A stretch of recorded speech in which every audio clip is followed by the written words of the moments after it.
Au nom du Père et du Fils et du Saint-Esprit. Amen. Le Seigneur soit avec vous. Mes frères, mes sœurs, nous célébrons le 5e dimanche des Carême dans cette année liturgique A. Les textes qui nous sont proposés en méditation nous invitent à la foi en la résurrection. Dans la première lecture tirée du livre d'Ézéchiel, au chapitre 37, versets 12 à 14, il s'agit du récit des ossements desséchés, où le Seigneur annonce la résurrection des morts. Il faut quand même signaler que ce récit d'Ézéchiel est parmi les rares récits qui parlent de la résurrection dans l'Ancien Testament. Ici, il y a Isaïe 26, 19 qui parle de la résurrection.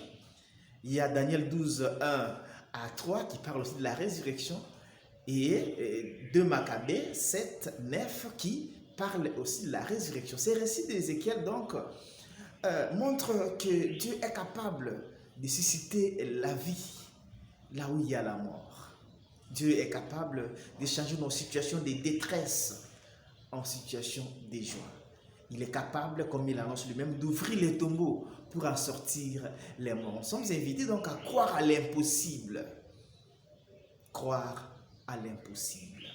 Et dans la deuxième lecture tirée de la lettre de Saint Paul, l'apôtre aux Romains, au chapitre 8, versets 8 à 11, Paul montre la conséquence de la vie selon la chair et les avantages de la vie selon l'esprit.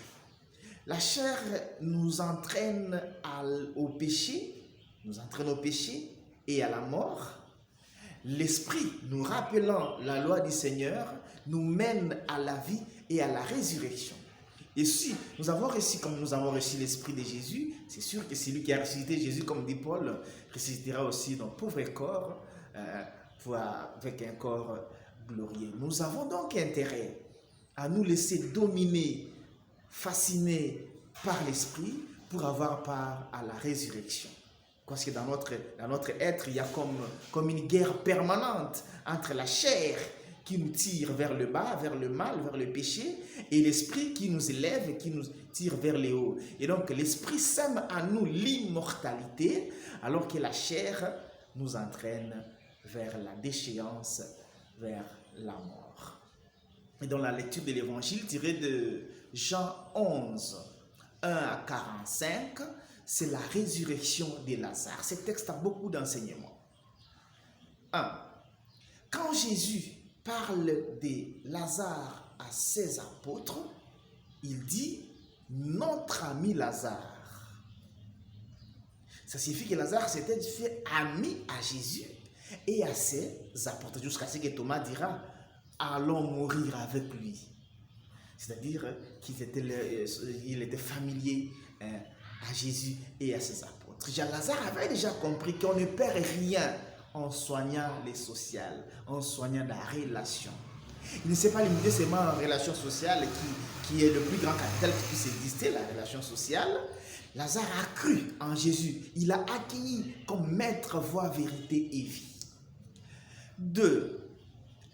Jésus pose la question de fond à Marthe. Il dit d'abord, je suis la résurrection et la vie. Celui qui croit en moi, même s'il meurt, vivra. Crois-tu cela? Croire que celui qui croit en Jésus a la vie. C'est ça notre premier problème. Croire que de la foi en Jésus vient la résurrection. 3. Marthe arrive et dit à Jésus, Seigneur, si tu avais été ici, mon frère ne serait pas mort. Marie arrive et dit à Jésus la même chose, c'est-à-dire qu'elle et nous croyons que pendant des situations de détresse, tout ce qui nous arrive comme malheur, c'est parce que Dieu nous a abandonnés. Dieu ne nous abandonne jamais. Dieu est toujours avec nous. C'est nous qui l'abandonnons parce que nous croyons qu'il nous a abandonnés. 4. Le maître est là, il t'appelle. C'est ce que Marthe dit à sa sœur. Assise, certainement avec les gens qui sont venus la consoler, Marthe lui lance l'invitation du Seigneur. Comme nous autres aussi, assis, gérant les problèmes, les peines et les tristesses de la vie, le Seigneur est là, il nous appelle pour changer la situation, pour changer nos détresses à la joie, pour changer notre malheur au bonheur.